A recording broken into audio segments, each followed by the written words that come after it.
so excited that you're here. Okay. And tell us a little bit about you. So I am Vanessa Seltzer, which always feels weird to say my full name all the time. So I am the Chief Development Officer at Children's Harbor. You may have heard of it. But outside of that, I've been in the nonprofit sector to some capacity for 15 years. But I'm a Jersey girl who moved to Florida and then just didn't leave. So I consider myself a Floridian now, especially in the cold. And then I have my two nuggets, Cole and Aubrey. I love that. So we met through the nonprofit space. It's funny, when I started navigating the networking space, I got involved in the nonprofit space. I felt like if I was going to meet other professionals, I wanted to meet ones that cared about things other than themselves. So I was going to meet people committed to the community as well as people I needed to do business with. So we're going to start off with, who exactly do you serve today? And what problem are you best known for solving? So for me, I'm always going to bleed for my mission, right? That's my day to day. And I always say in general, in nonprofit, it's not a career choice, it's a life choice. And anyone you know that works truly a nonprofit, it doesn't consume it, but it takes up a lot of your life because you're passionate about it. So a lot of us came up as servant leaders, and then it was like kind of just like if you were that kid who was always good at debate, more than likely you were going to become a lawyer. Same thing. If you're always the helper, you're always seeking out how to volunteer and help, like the likeliness of nonprofit goes into that. But for me, I've always, as soon as I got into development work and fundraising, I took a passion to being the advocate for a fundraiser, right? Because however many years ago, this wasn't a career. There was always somebody fundraising, but how do you always hear the beginnings of every great nonprofit? Our founders got together and we asked our friends. So it was the common person or the businessman, woman talking to their friends in fundraising. For a long time, you saw CEOs doing the fundraising. Still to this day, you see a lot of CEOs that mainly just do the fundraising. Just up until I think the last 5 years did it become a degree at the university level. So it was never really... People didn't think like, I want to grow up and be a fundraiser one day. So I fell in love with this field. And ever since I did, it's just been one where it's, if I can help more people learn about development, be good at development, and do it ethically and honestly, we could make this a powerhouse of a field. Because really, we are one of the three legs that nonprofit leadership sits on. There's your executive leader, who's your CEO, your executive director, programs. You can't literally have no nonprofit without program, but you can't do any of it without the fundraising. So although nonprofit will always have my heart and I will always serve my community, the fundraiser, the development people are I feel like my calling. Sorry. I was just going to say, I think it's how you serve on an even bigger scale. And we've talked about this before, but by pouring into other people in your field to make them better and more successful at what they do, you're helping all of the nonprofits that are being served by that person. So Absolutely. Your passion is kind of split between the mission, but even more your peers that are trying to figure out how to do this. And that's exactly it. That's why I wanted to do it. I was lucky enough that I came through some great leaders who were the kind that were like, I want you to be so good that you take my job. I feel like I'm in the in-between stage of that, because you have your very well-versed, development people where you hear their name, you just know who they are. And then you have the people that are coming up that are hungry, that want to do it. I feel like I'm in that in-between stage where it's like I have the ear of, those well-known names in the community, but I'm also getting the phone calls from the people who are like, I don't know what to do.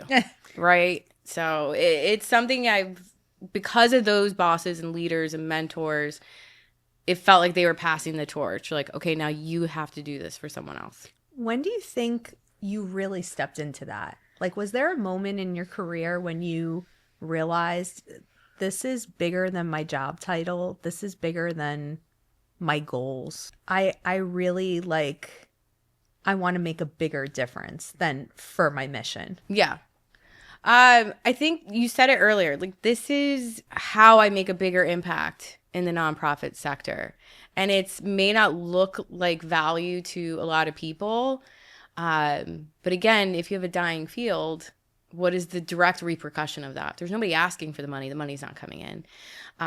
So for me, it's twofold. Earlier in my career, really when I still to this day will tell the story that I got voluntold onto the AFP board. I was surrounded by women. Was it all women? Yeah, it always is. But it was a group that came together, and these were big names at the time, still in nonprofit, and it was the investment in education and empowerment of other fundraisers. And I got hooked. I couldn't stop.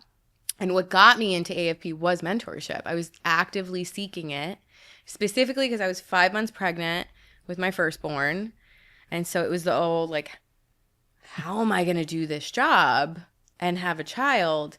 And so I specifically remember asking for a woman leader who was a parent that could actually guide me. And she's one of those leaders who was like, I have to take care of all the little fundraising babies and make sure they keep going. And then coming into leadership, into the C-suite, you get more phone calls for sure. You get a lot more of how did you do it? How did you navigate this kind of situation? And so now I feel more protective, if anything, because of what I've been through and my current concerns in just the nonprofit sector right now and the world, that I feel more protective that I have to invest in these people because it does feel like they're not getting it anywhere else. How do you mentioned that coming up through the C-suite, and I remember that phone call I got from you and you were like, oh my gosh, I'm having the interview. Yeah. Oh my gosh, I'm stepping into this. And I'm just curious about your time since you've been at that leadership level. Has that changed at all? And if so, in what way? The way you think about mentorship now, or your ability as a mentor, what you can mentor on? For me, it made it even more important. I wouldn't have survived purely. And what was shocking was I see some of these great CEOs. And I'm like, how do they do this? Man, they make it look seamless. I know it's stressful. I know it's a lot. I didn't realize how much was happening peer-to-peer mentorship-wise. Interesting. And until I became a CEO, and I will say, thank God for things like the Nonprofit Executive Alliance and like entering that room and having, Kathleen Cannon and some of these bigger CEO names giving me advice and seeing how they naturally would mentor each other. Or I had so many CEOs that had known me throughout my career that called me and said, whatever you need, whatever kind of advice, because they're like, it's hard. It's different. was the terminology. I would have liked a little bit more clarity early on. But it made me realize, like, you're never going to get to a level where you don't need this, whether it's community or mentorship, which I think you have to have one, but you're so much more powerful with both, and you can find one in the other. Oh, I think they integrate, to be honest. I think your peers are your community, right? Yes. Like that, it's just, it looks different. Yeah. And it's actually incredibly refreshing to hear someone talk about how the good experiences you've had with people that were willing to lead you. Mm-hmm. Because as someone now that's stepping into being a leader of leaders, like, you know what it looks like and how to do it well. Because there's a lot of people out there that look behind them and throw the ladder down. And I've had the lessons. Well, the lessons have also helped. Purely, and that's the great thing is, like, I've seen, and it's not even. My recent realization is, it's not necessarily that I had a bad leader. I had a human being who didn't know how to detach, basically. So whether they were going through where I think a lot for-profit and nonprofit should start to really recognize, and we hear it more and more, is your personal life is unavoidable in your professional. Like, there are people who can kind of separate, but having gone through a loss of a parent, having gone through some significant things, I saw how me not taking care of myself, I just brought it to work, and then I bled on everyone else.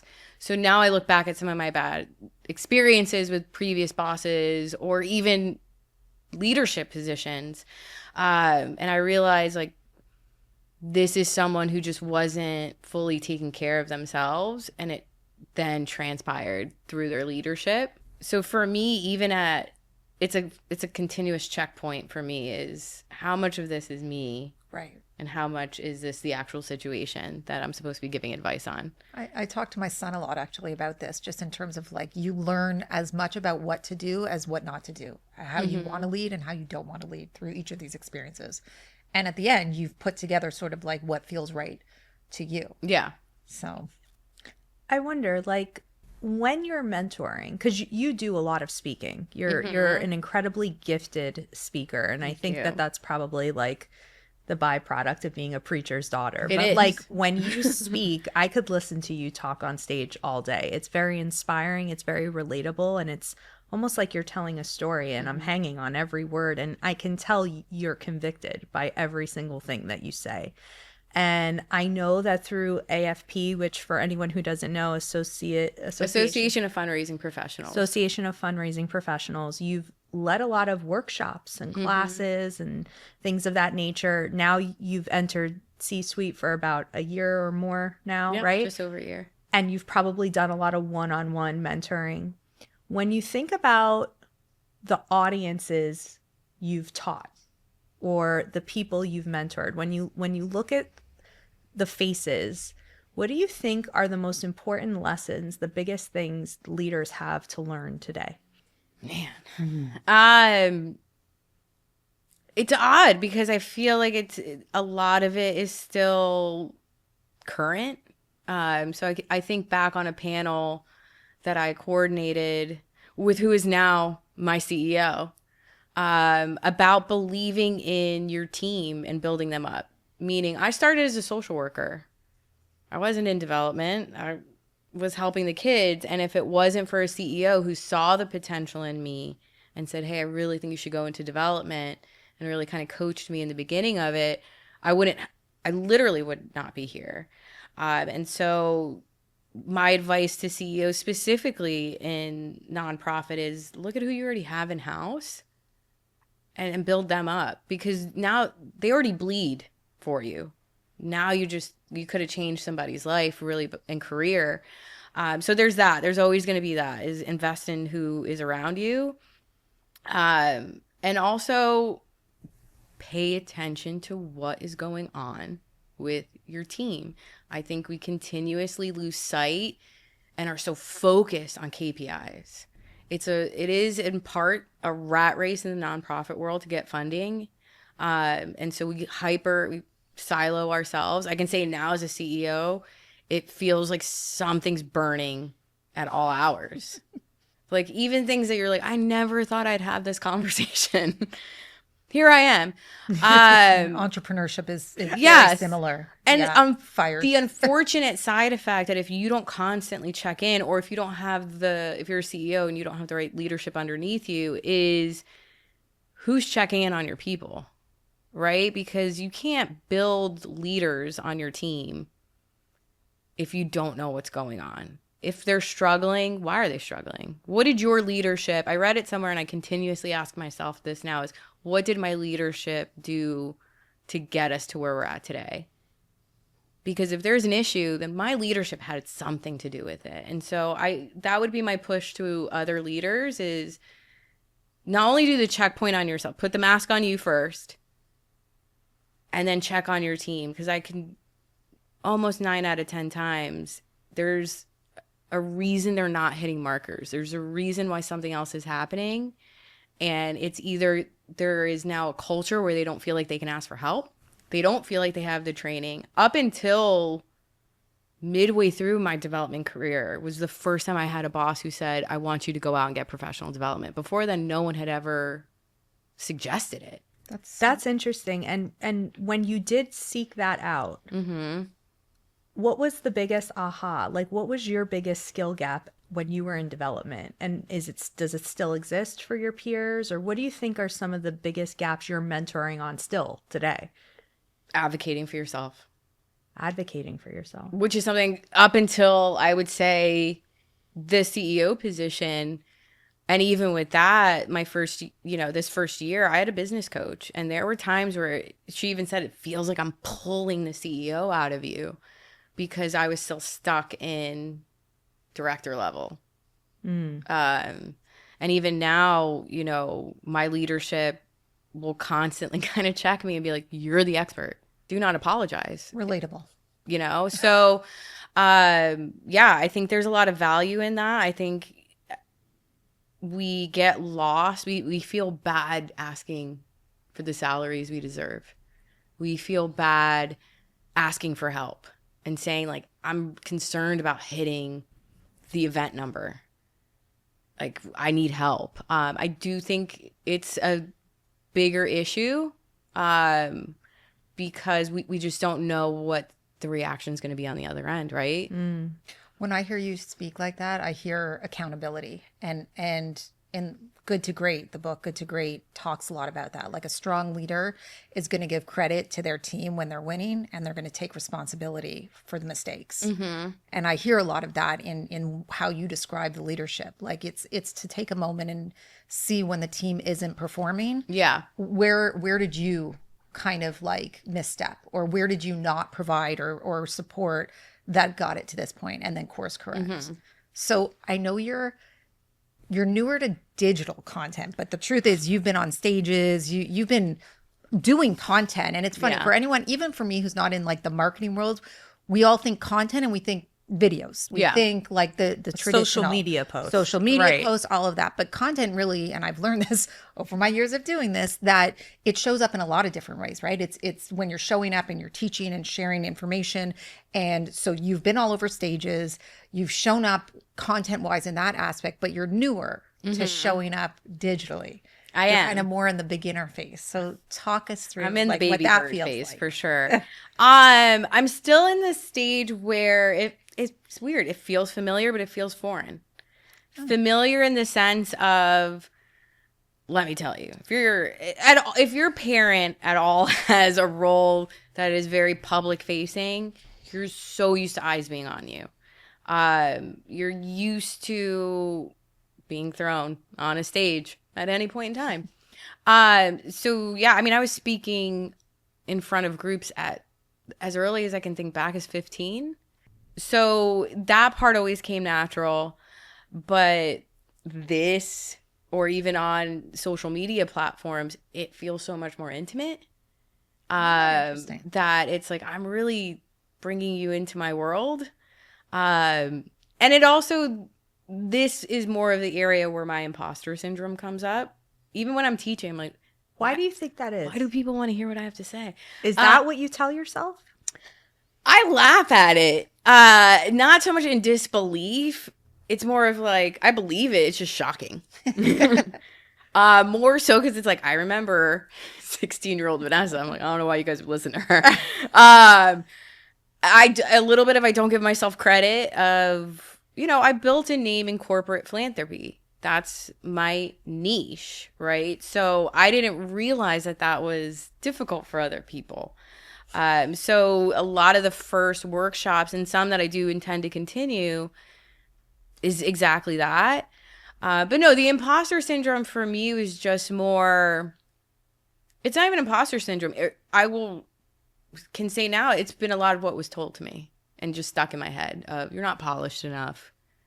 Almost like you're not the right pedigree.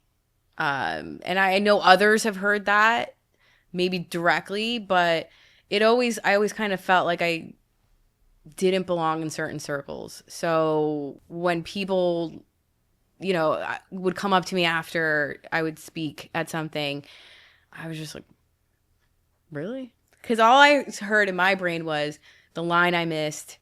Oh, I forgot to mention this. Yeah. The normal things.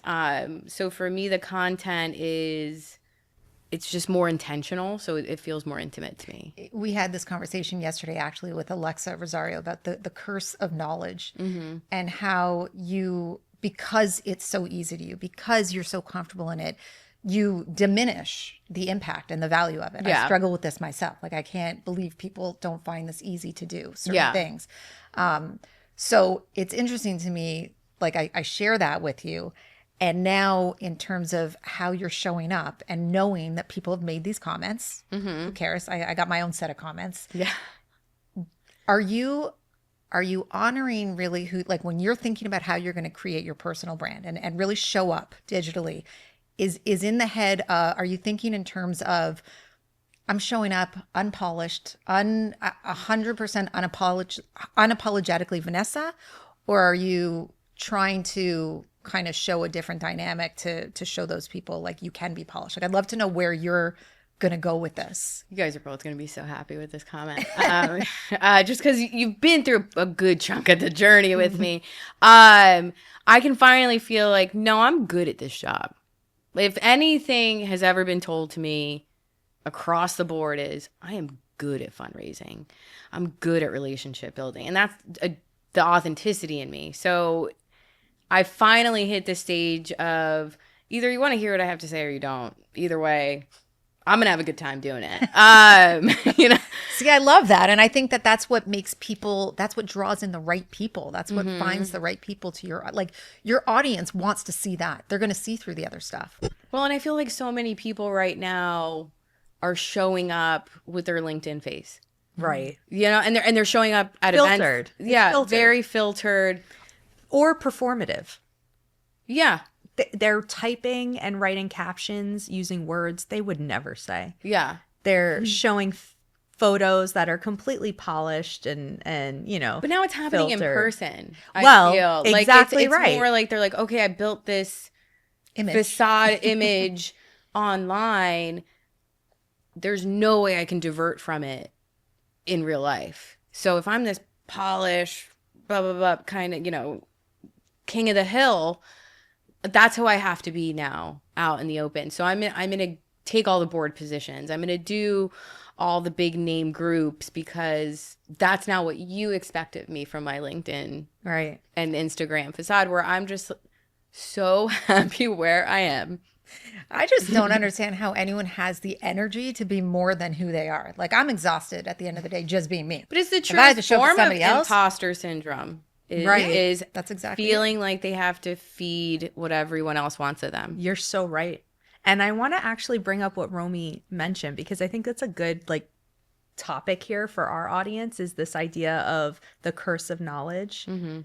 Do you find because so much of your skill sets come natural to you, do you find that it's hard to teach on it and articulate it either at a workshop or in a conversation? You're one-on-one with a development professional. Like how do you translate what you know to them?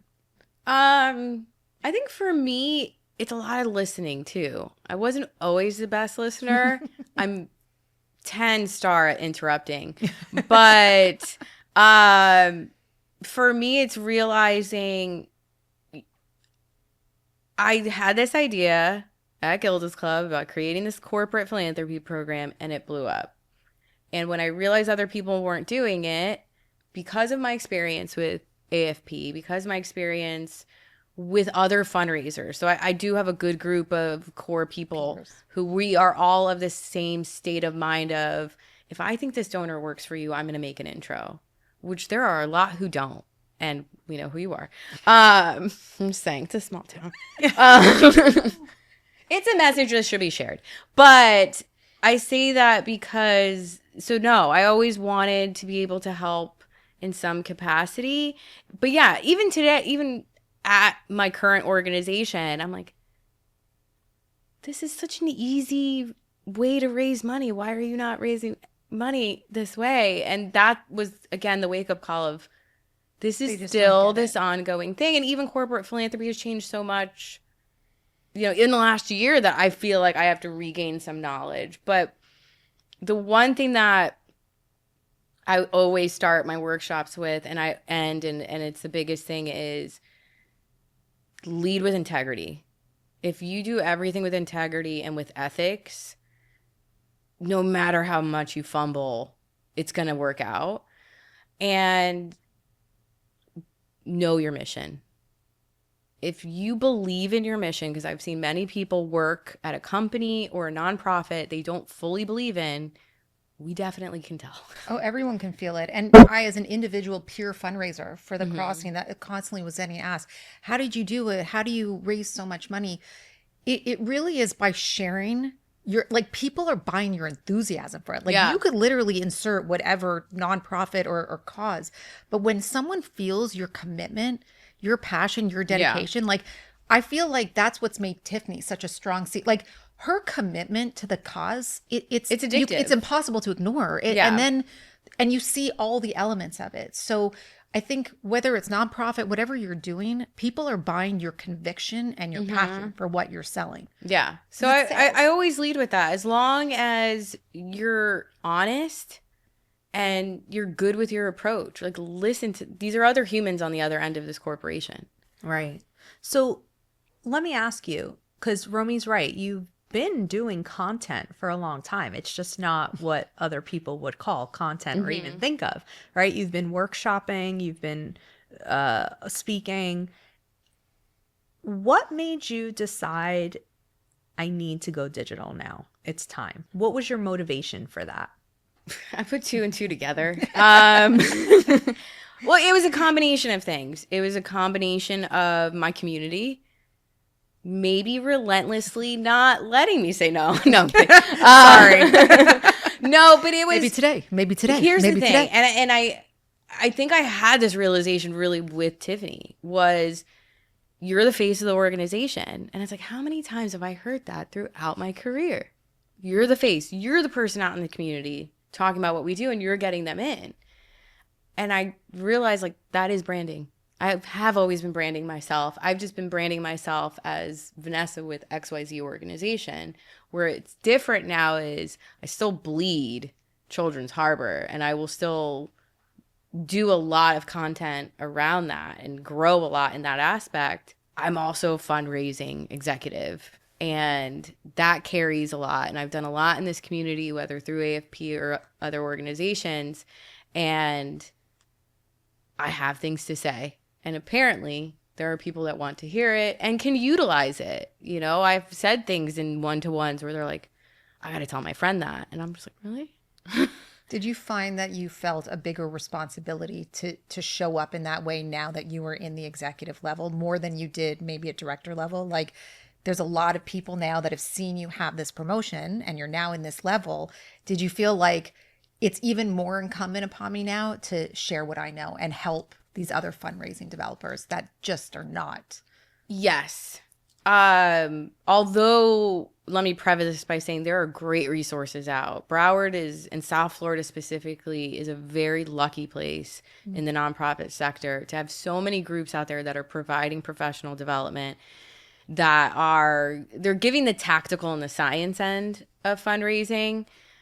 The gap right now is almost career development advice. It's how do you navigate this? And also saying the things that even I'm stumbling to say right now is there isn't support in-house for a lot of people. I'm lucky to have worked at places that was a number one thing I was able to check off was that it was a healthy culture.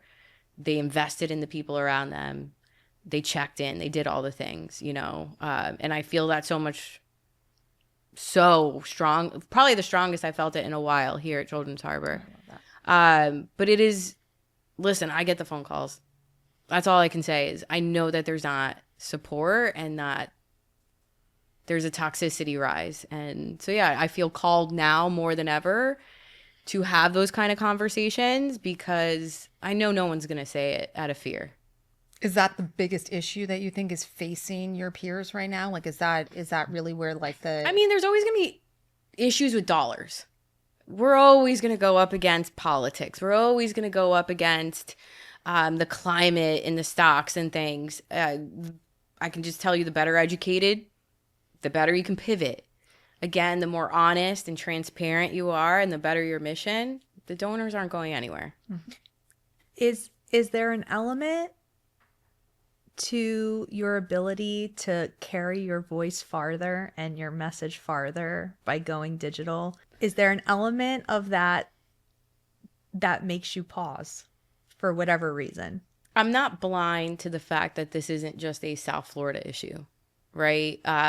Even through the Association of Fundraising Professionals, I mean, they wrote the ethical laws that fundraisers have to like work by and live by. but they recognize what's going on. So I was once interviewed for the mental load of motherhood and how that impacts the work we do, whether it elevates it, because now we're, as a mother, I'm so much more passionate about what I do, or because of that mental load, it's really starting to affect me. And it's affecting my work. So it does feel like a lot of this is our national issues. What race, we saw that. We saw it equally in our own field. That's the thing that I think the nonprofit sector just needs to own, is we're making just as many mistakes as the for-profit. They just make the news. If we make the news, it's really bad. But the longer we go without advocating for ourselves, there's not a fundraiser out there advocating for other fundraisers. But how do you feel about being the messenger of this? Being the face of this? That's really what I want to know here, is like, you've got a lot of passion around a lot of very specific and industry specific type of issues. How does it feel when you think about the difference between getting on an AFP stage and posting on LinkedIn? Well, yeah, because you get on an AFP stage, it's almost like you had a verbal conversation. Everybody could forget it later. It's not been recorded. But yeah, this lives on, right? This goes way beyond you. Honestly, my son woke me up to it because he's way too much like me. And when you see yourself through that scope, Can't unsee it. I have a perfect example even from today. My son has my spirit to call it out when it's happening. That dwindled a lot, I would say, in the last 10 years, but he's really reviving it for me.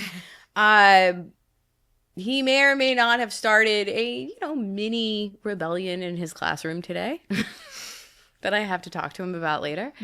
But it was based off the fact that he thought something unfair was happening. So inside of me, I'm like, that's my boy. But he's always been kind of this disruptor, right? He has no issue asking a question that, as an adult, I'm like, you can't ask that. And I remember now back on my childhood of so many times that I get in trouble for just asking a question, that now I've accepted the part. It is what it is. I joke with a very close friend of mine who is of the same wavelength that we should just have a podcast and just say it all. But for me, I've already in some cases been outcasted because of things I've already said. So it's like, well, I have the community to support me. Was it as bad as you were afraid it might be? No.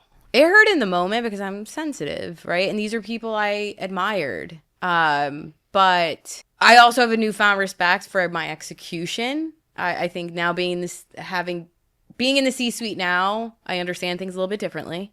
So my execution probably could have been better at the time. But I still said a hard truth that wasn't being said. So it's still like nothing bad happened to me because I was talking the truth. I was speaking something that was really happening. And I think the biggest issue, and we can all agree, is when you don't talk about it, is when things get bad. And I think that's leadership, to be honest. I think leadership is hard. I think if you aren't feeling like there's always going to be some kind of consequence regardless, even if you're right, even with all that conviction, and you and I are definitely cut from the same cloth. I got sent home in 3rd grade because I told the teacher they had to have respect for me and earn it, and off I went.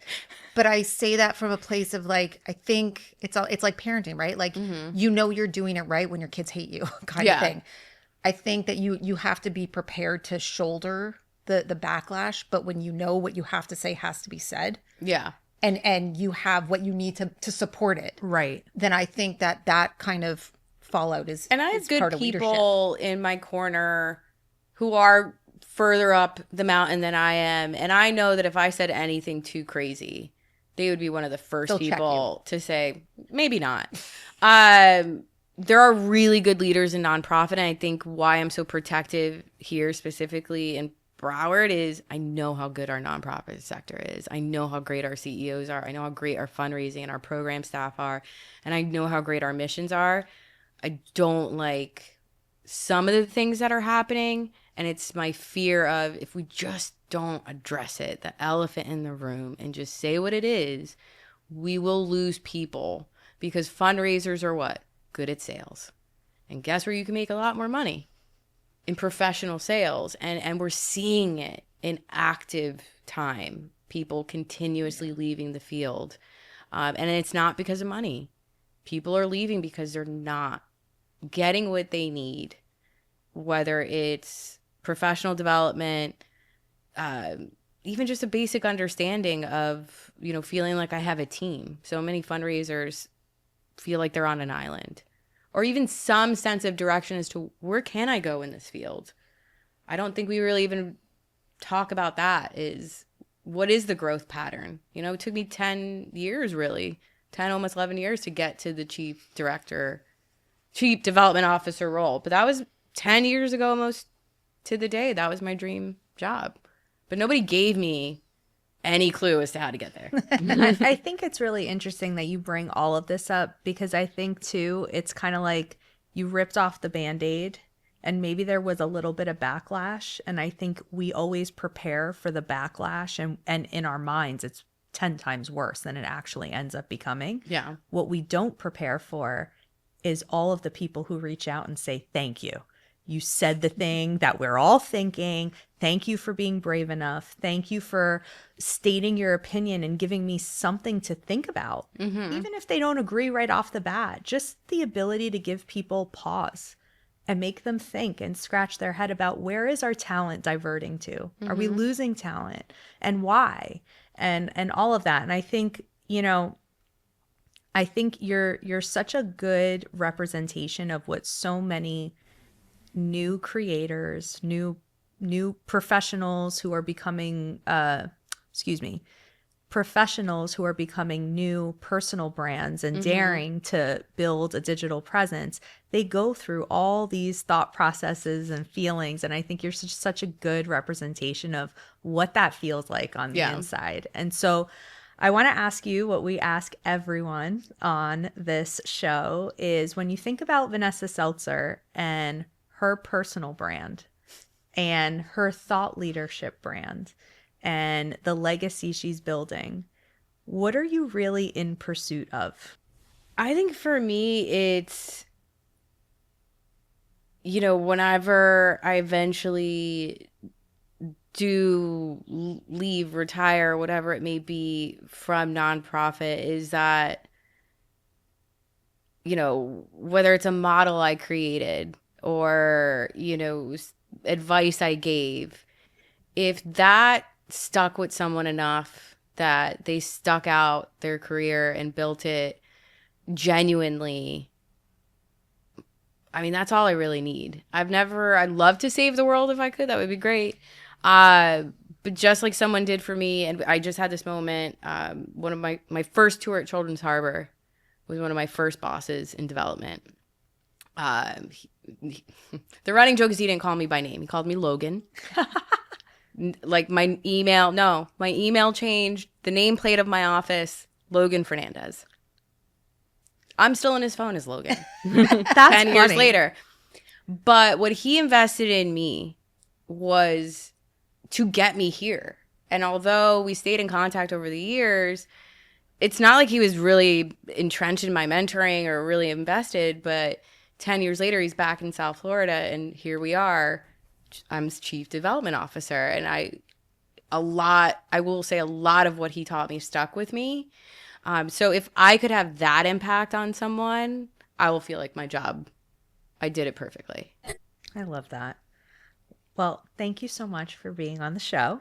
Thanks for sharing so much of yourself and where you're going and what you're building and what you're in pursuit of. So if you want to learn more about Vanessa Seltzer, head to thedailydrip.com, where you can check out her profile page, learn more about her career, learn more about the incredible organization where she's at right now, Children's Harbor. You can also read, watch, or listen to all of the content that she's creating. And of course, be sure to follow her on LinkedIn, where you can stay in the know and follow along on her journey. Thanks for tuning in, and we'll see you all back here again for another episode of HerPursuit.